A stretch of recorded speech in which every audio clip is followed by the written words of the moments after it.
জীবনে যা কিছুই প্রাপ্ত হয়ে যাক না কেন, কখনো অহংকারে এসো না। কেননা যা কিছু আজ তোমার কাছে আছে সেটাও ঈশ্বরের কৃপা। আর কৃপার সম্মান বিনম্রতার আধারেই করতে হয়।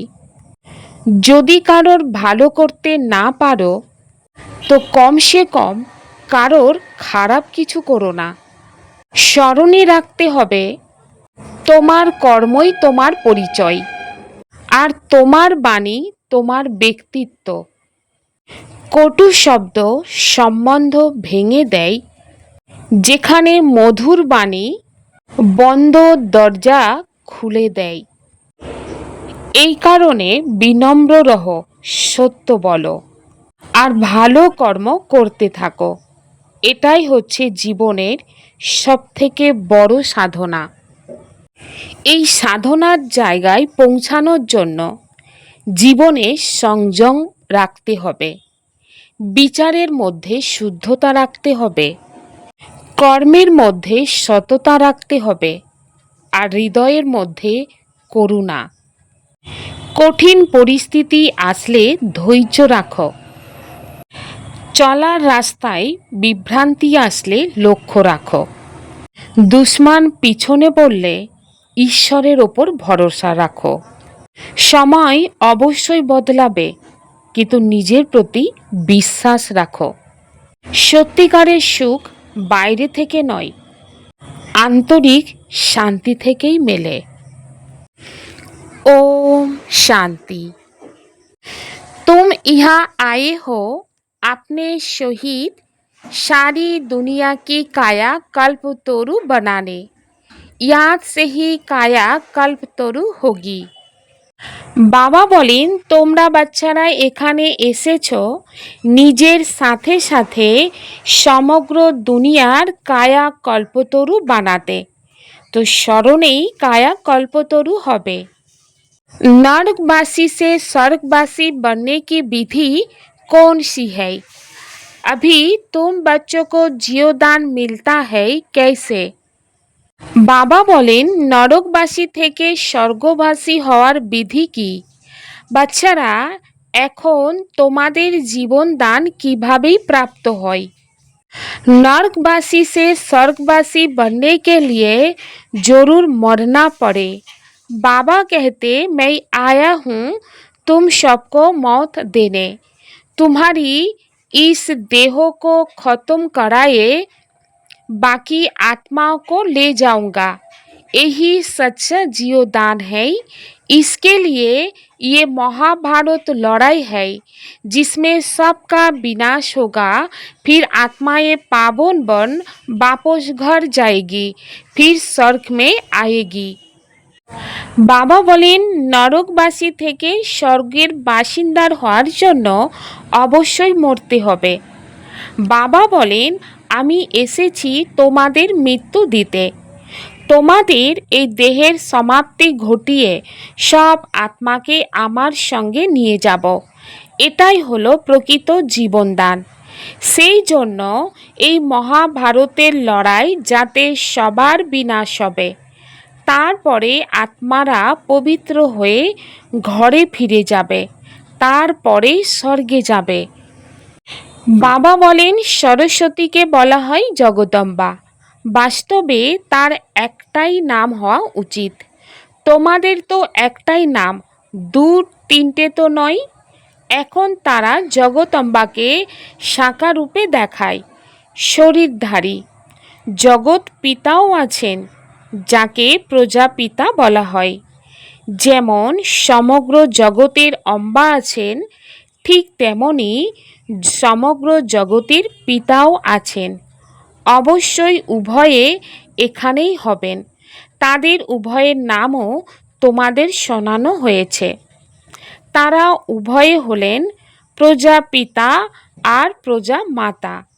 এবার অন্য জগৎপিতা বলা হয় নিরাকার শিব বাবাকে, যিনি সকল আত্মাদের পিতা। তার নামই হলো পরমপিতা পরমাত্মা শিব। শুধুমাত্র ঈশ্বর বা পরমাত্মা বলে না, তার তো নাম রূপ আছে, না তাকে গডফাদার বলা হয়ে থাকে। এক হলেন আত্মাদের বাবা, আর এক হলেন সাকারি মনুষ্য আত্মাদের বাবা। মাম্মাও আছেন। শিব হলেন আত্মাদের পিতা। আত্মা বলেন উনি আমার বাবা। পরে এই আত্মা যখন এই সাকার শরীর পায় তো তারা বলে ব্রহ্মা বাবা। তাহলে তো দুই বাবা হয়ে গেল, এক শিব বাবা আর এক প্রজাপিতা ব্রহ্মা। শিব বাবার বাচ্চা হলেন ব্রহ্মা, এক নিরাকার বাবা, এক সাকার বাবা। নিরাকার বাবাকে বলা হয় পতিত পাবন। ব্রহ্মা বা সরস্বতীকে পতিত পাবন বলা যায় না। তারা হলেন দুই, কিন্তু পতিত পাবন হলেন এক এবং একমাত্র। সবাই ডাকে পতিত পাবন এসো, তো দুই বাবা হয়ে গেল। शिव बाबा है रचयिता, नई दुनिया रचते हैं तो कल पहले ब्रह्मा को जरूर रचना है। विष्णु और शंकर को कभी प्रजापिता नहीं कहते हैं, ब्रह्मा को ही प्रजापिता कहते हैं। तो शिव बाबा प्रजापिता ब्रह्मा द्वारा एडप्ट करते, कहते हैं हम शिव बाबा के बच्चे हैं।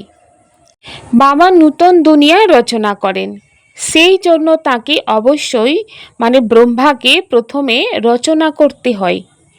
বিষ্ণু আর শঙ্করকে কখনো প্রজাপিতা বলা হয় না, ব্রহ্মাকে প্রজাপিতা বলা হয়। সুতরাং শিব বাবা প্রজাপিতা ব্রহ্মার দ্বারাই বাচ্চাদের অ্যাডাপ্ট করেন। বাবা বলেন তোমরা বলো যে আমরা শিব বাবার বাচ্চা। শিব বাবা এর মধ্যে প্রবেশ করে আমাদের অ্যাডাপ্ট করেছেন। বাবা হচ্ছেন আত্মাদের পিতা এবং আত্মাদের পবিত্র বানায়। আত্মাই পতিত হয়েছে, এই কারণে পতিত শরীর প্রাপ্ত হয়। সোনার মধ্যে রূপা তামা লোহার খাদ মেশানো হয়, তো আত্মার মধ্যেও খাদ পড়েছে। প্রকৃতপক্ষে আত্মা পবিত্র মুক্তিধামেই থাকে, যেখানে শিব বাবাও থাকেন। এখন শিব বাবা আর প্রজাপিতা ব্রহ্মা একের বাবা আর এককে দাদা বলবে। এ তো তোমরা জানো যে মনুষ্য মাত্রই শিবের সন্তান। শিব বংশী, তারপরে ব্রহ্মা কুমার কুমারী। শিব বাবা আর দাদা একত্রিত। শিব বাবা এর মধ্যে বিরাজমান। বাবা বলেন আমাদের ব্রাহ্মণ বানিয়ে রাজযোগ শেখান, মানবকে দেবতা বানানোর জন্য। দেবতারা থাকেন সত্যযুগে। দেবতাদের পতিত পাবন জ্ঞানের সাগর বলা হয় না, তাদেরকে বাবাও বলা যায় না। এখন তোমরা বাচ্চারা বিষ্ণুপুরীর মালিক তৈরি হচ্ছ। বিষ্ণুর দুই রূপ, লক্ষ্মী নারায়ণ। মানুষ এটা জানে না। যারা ভক্তি করে তাদের অবশ্যই দুই বাবা। এক বাবা হয় সত্যযুগে, যেখানে এরকম বলে না যে হে পরমপিতা পরমাত্মা দুঃখকর্তা সুখকর্তা এসো। ওখানে তো দেব দেবীদের রাজ্য ছিল, তারা কখনো হে গডফাদার লিবারেটর বলবে না। ওখানে কোনো দুঃখী বা পতিত হয় না যে পতিত পাবনকে ডাকবে। বাবা বলেন তোমরা জানো ভারতে আজ থেকে 5000 বছর আগে দেবী দেবতাদের রাজত্ব ছিল, পরে আবার 1250 বছর বাদে হয় রাম সীতার রাজত্ব। বাবা তোমাদের স্পষ্টভাবে ব্যাখ্যা করে বলেন সত্যযুগ ত্রেতায় তোমরা 21 জন্ম নিয়েছ। ব্রাহ্মণ দেবতা ক্ষত্রিয় সব ভারতেই হয়। বাবা এসে পুরানো দুনিয়াকে নূতন বানান, কায়া কল্পতরু বানান, অমর বানান। বাবা এসে তোমরা সব বাচ্চাকে অমরলোকের মালিক বানান। যখন ভারত অমরলোক ছিল তখন দেবতাদের রাজ্য ছিল। সিঁড়ি দিয়ে নামতে নামতে এখন তোমরা মৃত্যু লোকের মালিক হয়েছ। তারা বলে আমাদের ভারত, তাহলে তো প্রজাও মালিক হলো, তাই না? তোমরা বলবে আমাদের ভারত, আমরা ভারতের মালিক ছিলাম কিন্তু নরকবাসী হয়েছি। দেবতারা বলবে তারা স্বর্গবাসী, তোমরাও স্বর্গবাসী ছিলে। তারপরে 84 জন্ম নিতে নিতে তোমরা নরকবাসী হয়েছ। এখানে ভারতের শিব বাবার জন্ম নেন। শিবরাত্রি আর শিব জয়ন্তী গায়েন আছে। কৃষ্ণ জয়ন্তী পালন করে, তারা তো জন্মকাল বলে। তারা বলে অমুক সময়ে মাতার গর্ভ থেকে তার জন্ম হয়েছে। অবশ্যই মাতার গর্ভ থেকে জন্ম নিয়েছে সত্যযুগে। কৃষ্ণ জয়ন্তী হয় সত্যযুগে, নূতন দুনিয়ার। তারপরে পুনর্জন্মে আসতে শুরু করে। বাবা শুধু একজনের সম্বন্ধে বলে না, যা কৃষ্ণপুরী তা বিষ্ণুপুরী। যখন রাজারা অবতরণ করে তো পুরো ডাইনেস্টি নেমে আসে। তার মধ্যে রাজা রানী প্রজা সর্ব অন্তর্ভুক্ত।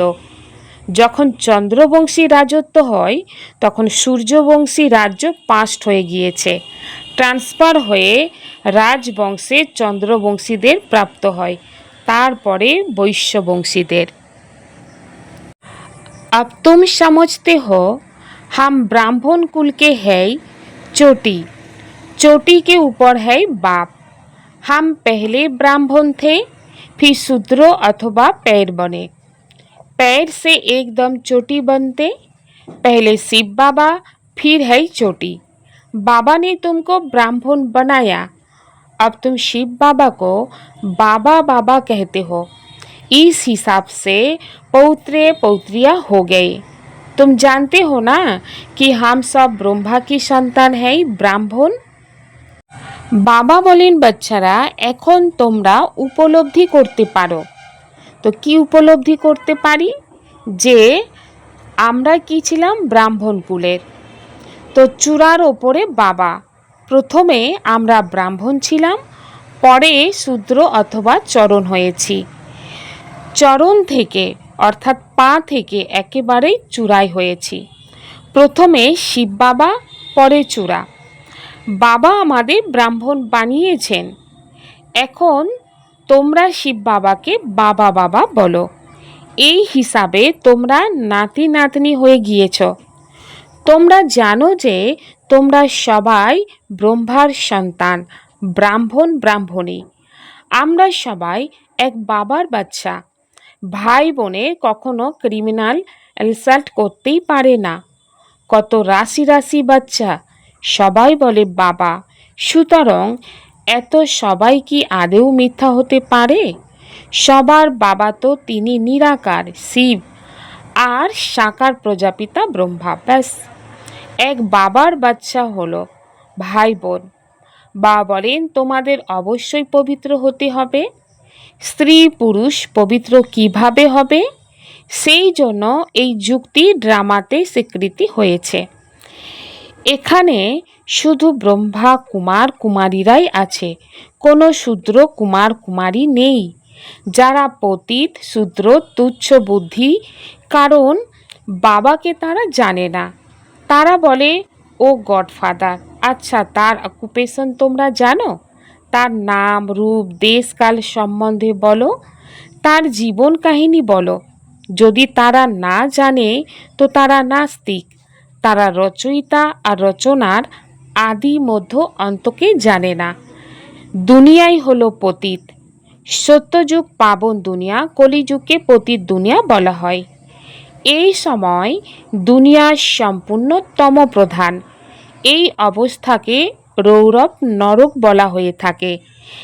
এরও অনেক স্টেজ থাকে। দাপর থেকে নরক তৈরি হওয়া শুরু, তারপরে বৃদ্ধি পায়। ভক্তিও প্রথমে শতপ্রধান অব্যভিচারী ছিল, পরে শতরজতম হয়। বা বলেন তোমরা দেখে থাকবে যেখানে 3 রাস্তায় এক জায়গায় এসে মিলে যায় তাকে তেমাতা বলে। সেখানে তেলের প্রদীপ ইত্যাদি জ্বালায়, মাথা নোয়ায়, কত তারতম্য হয়। কোথাও শিব বাবার পূজা আর কোথায় তেমাতার পূজা। একে বলে তমপ্রধান ভক্তি। জলেরও পূজা করে, মহিমা করে পতিত পাবনী গঙ্গা। এখন পতিত পাবন কে? জলের গঙ্গা কিভাবে পতিত পাবনী হতে পারে? সে তো শুধু জল, তাই না? পতিত পাবন তো বাবা। শিব জয়ন্তী ভারতে হয়, তাহলে তো অবশ্যই ভারতেই আসেন পতিতদের পবিত্র দেবতা বানাতে। ব্রহ্মার তনে এসে মানবকে দেবতা বানায়। এখানে তোমরা আসো পতিত থেকে পবিত্র হতে। যেমন তোমাদের দ্বিভুজ আছে না? বাবা বলেন তেমনই তাদেরও দ্বিভুজ থাকে। 4-8টা হাত সমেত কোনো মানব হয় না। এগুলো সব অলংকার হিসাবেই দেখিয়েছে। তো চতুর্ভুজ চিত্র রয়েছে পবিত্রী দেখানোর জন্য। বিষ্ণুপুরী লক্ষ্মী নারায়ণের পুরীকে বলা হয়ে থাকে। বৈষ্ণব শব্দ বিষ্ণু থেকেই উৎপত্তি হয়েছে। দেবতারা বৈষ্ণব ছিলেন। বল্লভচারী বৈষ্ণব হয় ভেজিটেরিয়ান। তারা মোটেও নির্বিকারী হয় না। তাদের বিশাল অট্টালিকা থাকে। বৈষ্ণবের অর্থই তারা বোঝে না। বিষ্ণুপুরীতে যারা থাকে তাদের বৈষ্ণব বলা হয়। পবিত্রকে বলা হয়ে থাকে বৈষ্ণব। তারা রাধা কৃষ্ণের আলাদা মন্দির আর লক্ষ্মী নারায়ণের আলাদা মন্দির বানিয়েছে। भारतवासी जानते ही नहीं कि उन्होंने क्या फ़र्क है। राधे कृष्ण ही लक्ष्मी नारायण बनते ये किसको भी पता नहीं। वह है बचपन का रूप, वह बड़ेपन का रूप है। लक्ष्मी नारायण के छोटेपन के चित्र कोई है ही नहीं। বাবা বলেন ভারতবাসীরা জানেই না যে এর মধ্যে কি ফারাক বা তফাত আছে। রাধা কৃষ্ণই লক্ষ্মী নারায়ণ হয় এসব কারোর জানা নেই। সেটা হলো শৈশবের রূপ, এটা হলো বড় বেলায় প্রাপ্তবয়স্ক রূপ। লক্ষ্মী নারায়ণের ছোটবেলার ছবি কিছুই নেই। লক্ষ্মী নারায়ণকে সত্যযুগে, রাধা কৃষ্ণকে দাপরে নিয়ে গিয়েছে। বা বলেন এখন তোমরা রচয়িতা বাবা আর রচনার আদি মধ্য অন্তকে জেনে গিয়েছ। বাবা বৃক্ষের ঝাড়ের রহস্য বুঝিয়ে দেন, ড্রামার রহস্যও বুঝিয়ে দিয়েছেন। তোমরা বৃক্ষকে দেখলে বুঝবে যে শঙ্করাচার্য তো কলিযুগেই আসেন। সন্ন্যাসীদের ডিনাইস্টি তো সত্যযুগে হতে পারে না। যদি সবাই ভগবানের বাচ্চা হয় তাহলে তো তাদের স্বর্গবাসী হওয়া উচিত, কিন্তু স্বর্গবাসী তো সবাই হয় না, শুধু দেবতারাই হয়। এখন তোমরা ব্রাহ্মণ বংশী হয়েছ, এরপরে দেবতা হবে। পবিত্র অবশ্যই হতে হবে। তোমরা জানো ছোট বড় সকলেই তোমরা ব্রহ্মা কুমার কুমারী। উভয়েই বলে বাবা আমরা তোমার বাচ্চা ব্রাহ্মণ। এই হলেন বাপ দাদা আদিদেব ব্রহ্মা আর শিব বাবা। তোমরা জানো আমরা ব্রহ্মা বাবা আর শিব বাবার সামনে বসে আছি। বাবা বলেন আমাকে স্মরণ করো, তাহলে পতিত থেকে পবিত্র হয়ে যাবে। আমরা শিব বাবার থেকে অবিনাশী উত্তরাধিকার নেই। শিব বাবা আমাদের বাবা, আবার পতিত পাবন গুরুও। এখন এটা হলো সঙ্গম যুগ, পতিত থেকে পবিত্র হওয়ার মিলন মেলা। পতিত পাবন দ্বারাই পবিত্র হই, সঙ্গমে নদী আর সাগরের মিলন। বা বলেন তোমরা এসেছো জ্ঞান সাগরের কাছে। তোমরা জ্ঞান গঙ্গা সকলেই জ্ঞান সাগর থেকে বের হয়েছ। তোমরা সবাইকে জ্ঞান স্নান করিয়ে তাদের পবিত্র বানাও, অর্থাৎ যোগ শেখাও। সাগরের পরিচয় দিয়ে তোমরা এখানে নিয়ে আসো মেলাতে। এই সময় তোমরা যখন ব্রাহ্মণ হও তোমাদের 3জন বাবা থাকেন। লৌকিক পিতা থাকেন আর প্রজাপিতা আর শিব বাবা থাকেন।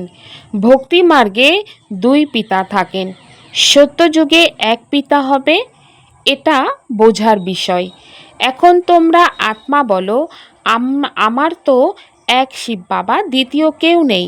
মিত্র সম্বন্ধী ইত্যাদি থাকা সত্ত্বেও বলে যে আমার তো এক শিব বাবা, তার স্মরণেই পতিত থেকে পবিত্র হতে হবে।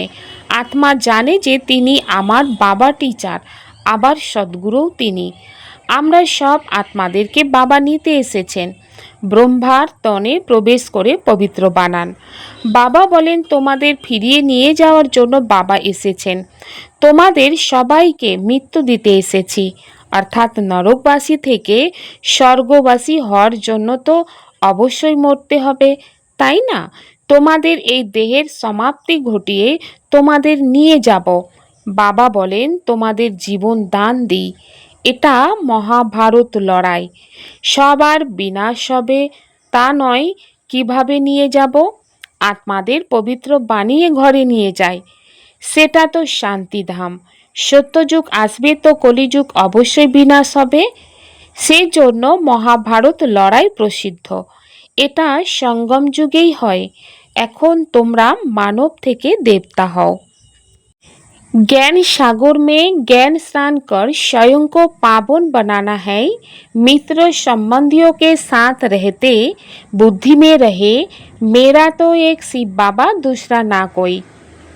বাবা বলেন জ্ঞান সাগরে জ্ঞান স্নান করে নিজেকে পবিত্র বানাতে হবে।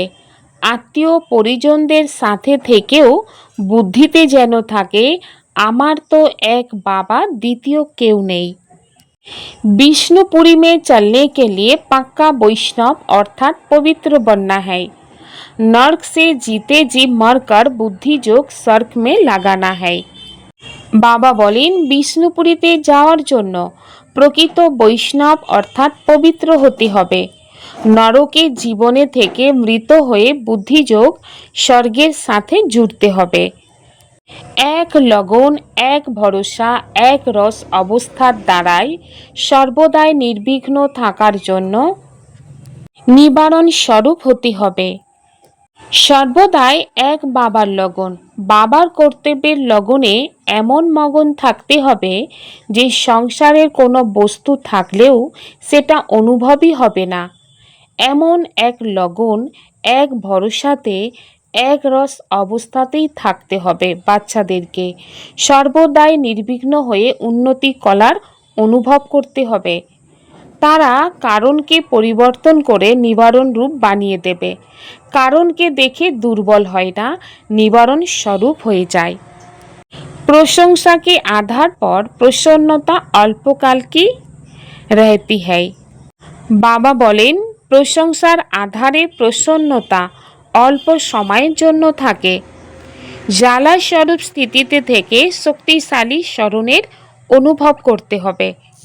জ্বালা স্বরূপ স্থিতির অনুভব করার জন্য নিরন্তর স্মরণের যাত্রায় প্রজ্বলিত রাখতে হবে। এর সহজ বিধি হল সর্বদাই নিজেকে সারথি আর সাক্ষী মনে করে চলতে হবে। আত্মা হল এই রথের সারথি। এই স্মৃতি সতই এই রথ অর্থাৎ দেহ থেকে বা কোনো প্রকারের দেহ ভান থেকে পৃথক বানিয়ে দেয়। নিজেকে সারথি মনে করলে সর্বকর্ম ইন্দ্রিয় নিজের কন্ট্রোলে থাকে। সূক্ষ্ম শক্তিগুলোই মন, বুদ্ধি, সংস্কার অর্ডার অনুসারেই থাকে। ওম শান্তি।